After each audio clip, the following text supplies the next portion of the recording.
Hello and welcome back. My name is Clay. Just in case you forgot, I know it's been a while. Thank you for tuning in. I'm not back though. Don't get too excited. Don't get your hopes up here. If it wasn't clear in my I'm done video, I'm still a hockey fan. I still keep track of the Blackhawks and the NHL because that's where the premier hockey players are.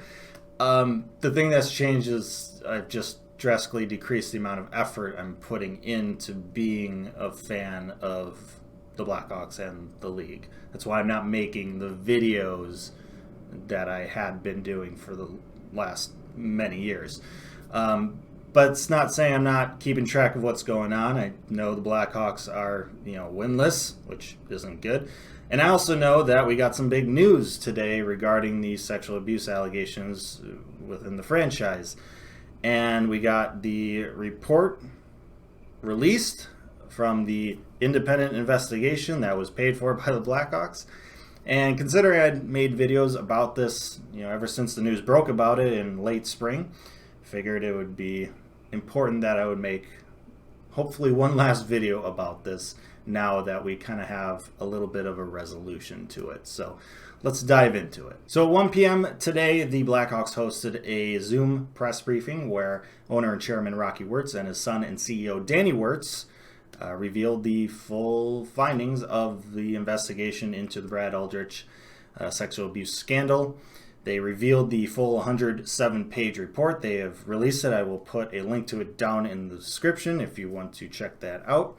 They made some remarks about the findings, and then they announced some organizational changes, most notably that GM Stan Bowman has stepped down, which is obviously a resign or be fired type of situation. I know some people really wish that they would have just, fired him instead of letting him kind of resign, but to me, it's semantics, and the most important thing is that he's gone, and that's really what matters. Along with Stan Bowman, all the other executives that were part of the 2010 timeframe and were still with the Blackhawks organization have also been removed. That includes Senior VP of Hockey Ops, MacIsaac. So Blackhawks top brass, Rocky and Danny, wiping the slate clean here, which is good news. And then they also announced that Kyle Davidson would be the interim GM as they would search for a new permanent general manager. Who knows how long that will take.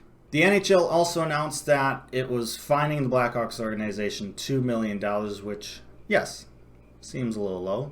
Should be probably higher. But at the same time, doesn't really matter all that much to me because the NHL is a league that is made up of the 32 teams. This is basically the league fining itself.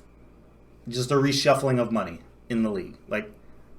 It doesn't matter all that much to me. What matters is that there's $1 million, half of that $2 million fine, that's going towards charity to help local sexual abuse victims. That's meaningful to me. And then the most important meaningful thing that can happen in the future is what's the resolution between the Blackhawks and John Doe and the victims of this sexual abuse scandal. That's really what's important. That hasn't been figured out yet. We don't have a settlement there.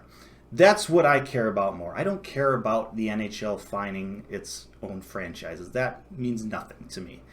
So hopefully we get some good news in the future about that. Rocky and Danny announced that they told their lawyers to, provide a fair settlement, whatever that means, but it seems like they're trying to do the right thing. Who knows, it will be enough. It won't be enough. Sorry. There's no way it could be enough, whatever they do, because these victims have had to deal with this for 10 years. There's nothing they can do, the Blackhawks organization or anybody, that can give back that 10 years of PTSD and being a victim of this. There's nothing they can do.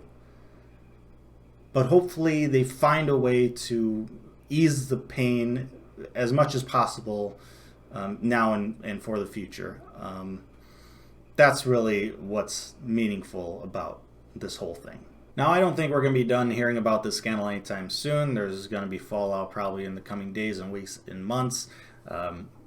Will Joe Quenneville keep his job? Will Winnipeg Jets GM Sheldayoff keep his job? They were both named in the 107-page report.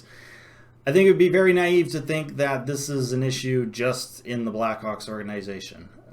This is a culture problem that is, obviously prevalent in the NHL and hockey, because that's where this is. But just, pro sports in general, corporate culture, mom and pop shops, unfortunately, sexual abuse has been covered up in many places. And hopefully something like this helps kind of change that culture.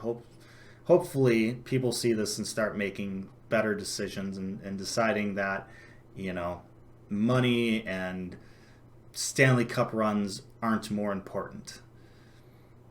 That's the hope I have for this. Unfortunately, a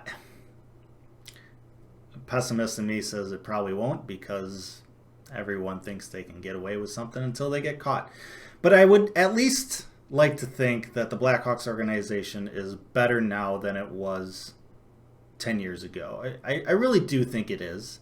Blackhawks in recent years have done a pretty darn good job, I feel like, in breaking that kind of old boys club type of culture that the NHL and hockey has. They've hired a number of women to some great positions, including Kendall Coyne-Schofield as a player development coach.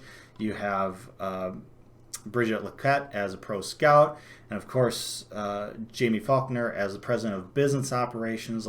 They've really kind of been paving the way in that sense, and that kind of inspires me to think that they're moving in the right direction, and for them to not just also cover this up. Now, I know there was outside pressure about this, and they could have easily probably covered this up if it wasn't for that.